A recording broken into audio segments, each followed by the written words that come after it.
စိတ်ချမ်းသာခြင်းရင်သူများကကိုယ့်ကိုပြောတဲ့စကားတွေကိုမကြည်မနဲ့စိတ်ဝယ်မှတ်ပြီးတော့မပြတ်ခါကအောက်မေ့မနေပါနဲ့ဟုတ်လား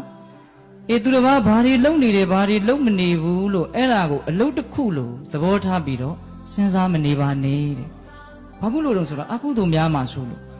လူတွေဆိုတာခက်တယ်ဗျသူများမကောင်းတာလုံနေပြီဆိုတော့လေကြည်စမ်း